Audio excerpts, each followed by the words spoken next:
Hiya, Hi, viewers, it's Clara Loves Toys here, and Maria Soundy.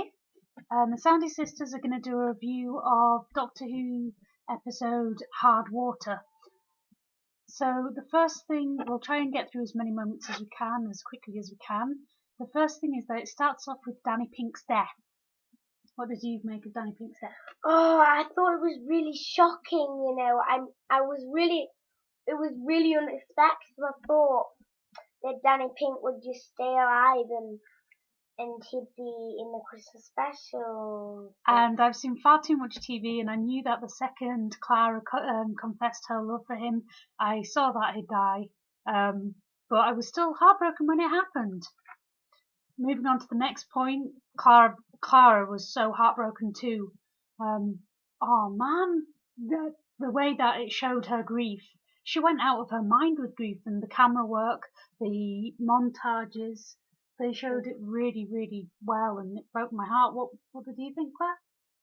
I thought that Clara's just expression of love, she was broken hearted, even when her nan told her, because she picked up the phone. We got to see Clara's nan again. What do you think about what Clara did to the Doctor?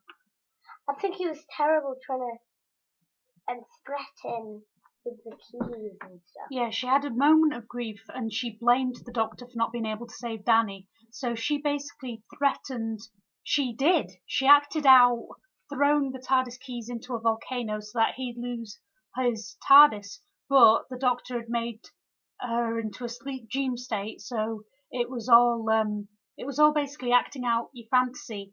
If you've hurt someone, if you've lost someone and you're feeling hurt, she got to act out the revenge that most of us never do in real life because it's just too mean. And the Doctor gave her that, which I thought was really nice of him. And he also lets her use the TARDIS to get to where Danny is now. And surprisingly, it works.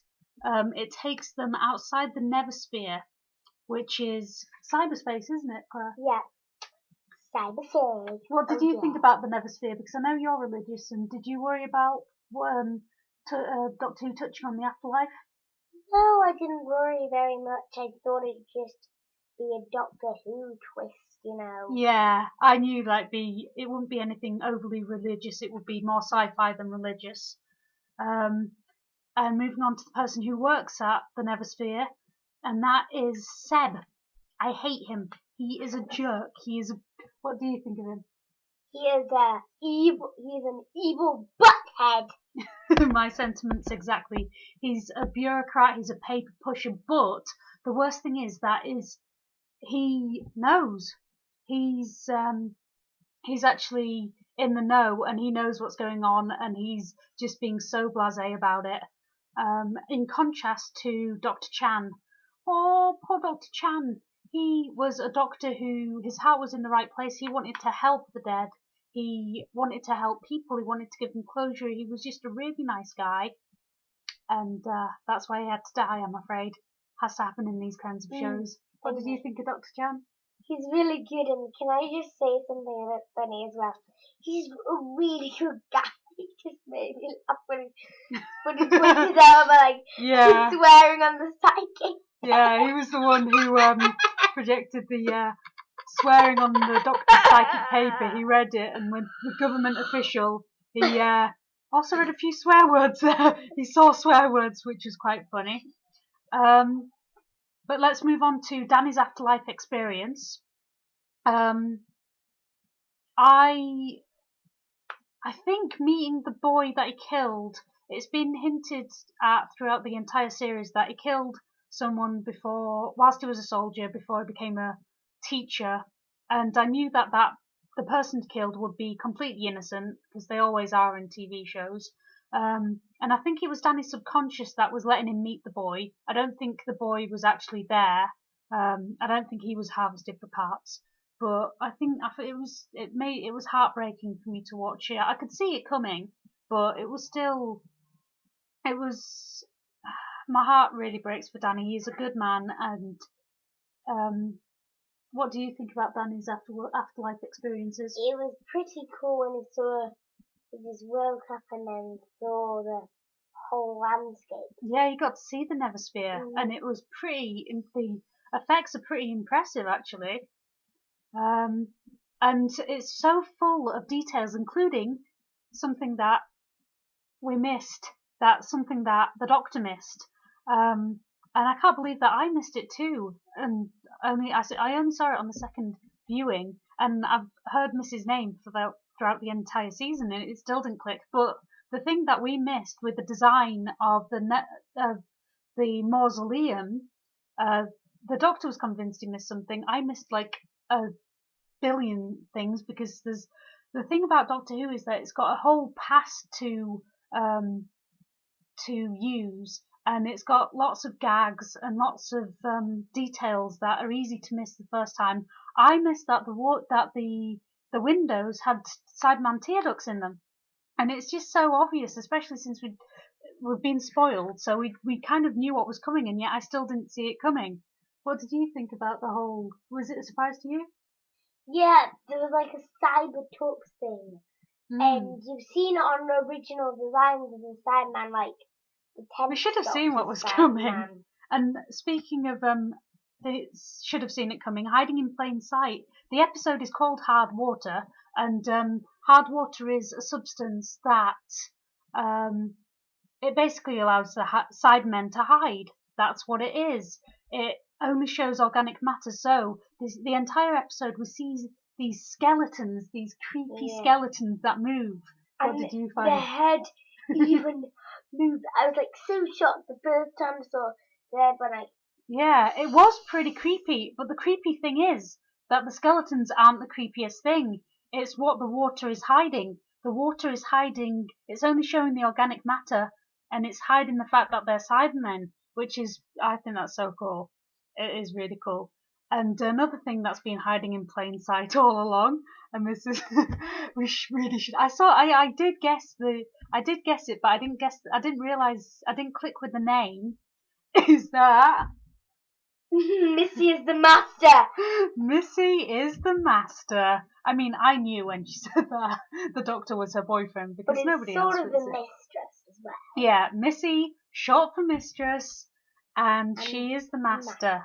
And it's so evident now, the personality, the giddiness. It's a psychopathic child. They have so much fun with it. Michelle Gomez she's just played the role to such delight, which is why, in a way, that Dr. Chan had to die, because I was loving her too much at that point. She was just so much fun. But she had to kill the nice guy in order to remind me, and probably the rest of the viewers, that she is actually evil. And knowing that she's the master, we get to look back on her relationship with him throughout this episode. She greets him with a kiss, which is hysterical, don't you think? Yeah, and then like Peter Capaldi's reaction. Then we just demonstrated Yeah, the fantastic thing about the Doctor and the Master is that they are two sides of the same coin, and it makes sense that as the Doctor is less touchy-feely, he's really closed off. I love the Doctor in this one. He's cantankerous, he's quite, he feels deeply, but he's not touchy-feely.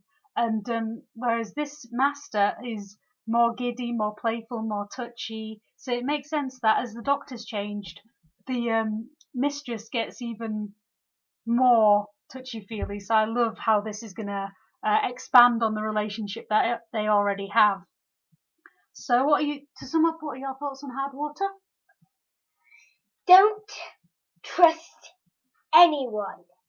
And I thought that I could see it coming, but it still knocked me out of the park when it did. So that's my thoughts on the first part. And what's your hopes for the second part?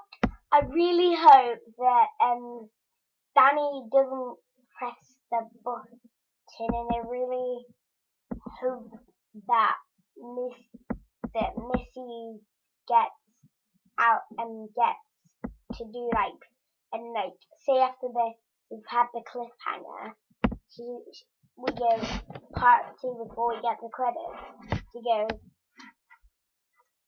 "Do you remember me now?" And then Peter Capaldi goes, yes, yes, ah!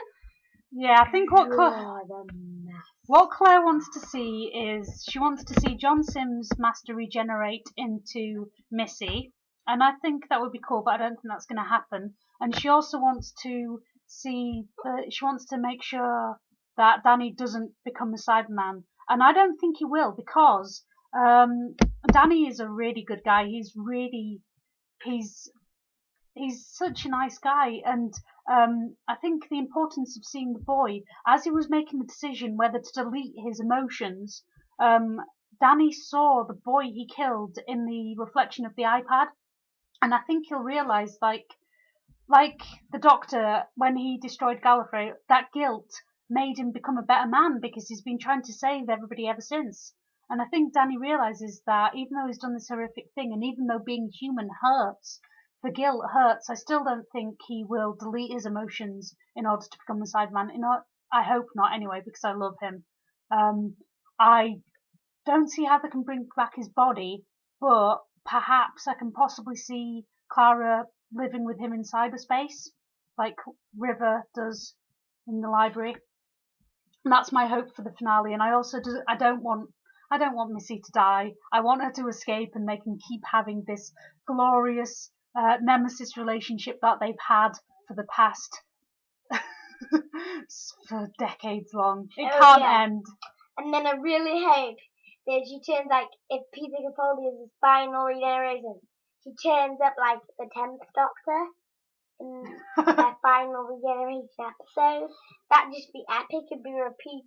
It'd be a repeat of David Tennant. I just want the Doctor and the Master to be forever nemesis, and on that note, I will leave you with a montage of them being them. It's an amazing smile. Even the suit has teeth.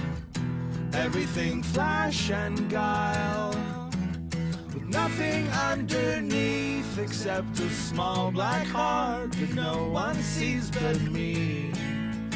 I've been watching, I can see you start to wonder, could it be that you need me to keep you out, to run you faster? Promise me you'll let me be the one, the worst of all your enemies, pretending you're a friend to me. Say that we'll be nemesis.